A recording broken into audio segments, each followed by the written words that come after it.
Bonjour à tous, dans ces jours de confinement, à partir des partages dont je vous ai déjà parlé, nombreux aujourd'hui, 180 partages, je m'aperçois qu'il est temps de nous écouter pour de bon, vraiment, nous écouter à cœur ouvert et j'avais envie pour ça de donner un peu de clarté sur ce que c'est qu'écouter l'autre, et donc en 4 points. Le premier point est de bien comprendre que il y a matière à distinguer le moment où je t'écoute et le moment où je te donne mon avis. C'est pas pareil. C'est-à-dire que dans le langage courant, dans l'écoute habituelle, je reçois une information, j'en donne une et puis je réagis en disant: «Oui, tiens, ça c'est intéressant» ou «Non, je suis pas vraiment de ton avis» et cetera. Et cette écoute-là, elle est conviviale, elle nous permet d'échanger des informations et globalement, elle ne touche que peu le la partie, émotionnelle de nous, en fait, de nous et de l'autre.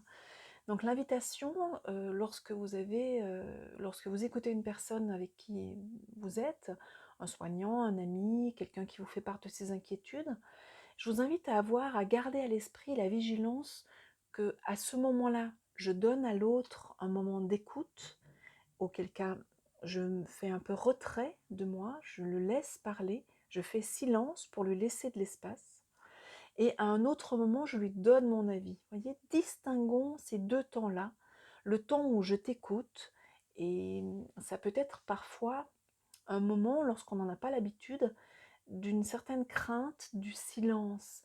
Je vous invite à ne pas avoir peur des silences, laissez l'autre parler et écoutez ce qu'il a à dire.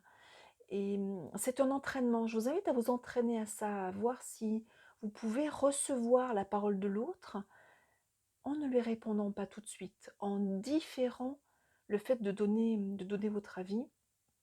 Je progresserai, si vous en avez besoin, je progresserai là-dessus pour vous aller plus dans le détail. Donc premier point important pour s'écouter vraiment, s'écouter pour de bon, distinguer le moment où j'écoute et le moment où je m'exprime. Le moment où j'écoute l'autre, quelque chose en moi s'ouvre, ça c'est les postures de Carl Rogers, c'est-à-dire que je deviens récepteur, récipient, quelque chose comme ça, récepteur de l'autre et je reçois ce que l'autre a à me dire, d'accord? Et le moment où je m'exprime, évidemment, je lui dis. Essayez vraiment de vous entraîner à sentir le moment où je reçois la parole de l'autre. N'ayez pas peur du silence. Le deuxième point qui me paraît très très important, inévitablement, lorsque l'on écoute quelqu'un au début, avant que d'être formé, une petite voix à l'intérieur classe les informations entre «Ah oui, ça je suis d'accord, ah oui» ou bien «Non, non, ça je suis pas du tout d'accord». Et écouter pour de bon, c'est sortir de l'idée d'être d'accord ou de pas être d'accord. Je t'écoute, je suis le récepteur de ta parole, je t'offre cet espace-là avec mon cœur ouvert.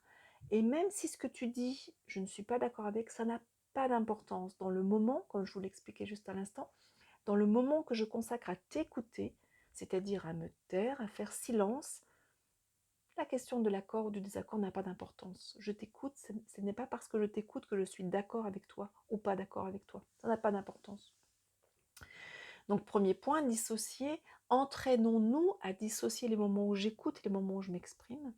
Deuxième point, sentons qu'à l'intérieur de nous, une instance cherche à classer les informations entre «Ah oui, ça je suis d'accord, ah oui, ça non, je ne suis pas d'accord». Ok, très bien. Laissez cette petite voix intérieure classer les informations entre d'accord et pas d'accord et n'en faites rien, si ce n'est dans un deuxième temps, un temps dissocié, dire à la personne: «Est-ce que tu serais d'accord pour que je donne mon avis? Je vois pas les choses complètement comme toi. Est-ce que je peux te faire part de ce que je pense?» Troisième élément, s'écouter pour de bon, ça veut dire essayer de ne pas conseiller, de ne pas donner de conseils, de ne pas consoler l'autre dans sa peine. Ni conseil, ni consolation. Ça ne veut pas dire qu'il ne faut pas le faire. Ça veut dire que là aussi, je mets de la conscience sur au moment où je te conseille, au moment où je te console, eh bien, j'émets quelque chose, j'apporte quelque chose dont tu n'as peut-être pas besoin, que tu n'as peut-être pas demandé. Donc là aussi, vigilance. Si vous avez envie, si vous avez l'élan de donner à l'autre un conseil, tiens, tu devrais peut-être aller acheter ça, mettre un masque ou ne pas accueillir du personnel soignant chez toi, qu'importe, eh bien, prenons la précaution de dire à la personne: J'aimerais te dire quelque chose, est-ce que tu es d'accord? Est-ce que tu m'autorises à le faire? Voilà, moi, de mon point de vue, je ne ferai pas ça, ou je ferai ça, ou je te conseille de faire ça. Demandez l'avis. Voilà, deuxième point, conseiller et consoler n'est pas écouter, c'est à dissocier de l'écoute. Et puis le troisième point je vous invite à sur lequel je vous invite à mettre de la vigilance, c'est la légèreté. J'ai envie d'appeler ça du bon usage de la légèreté. L'humour, la déconnade, etc.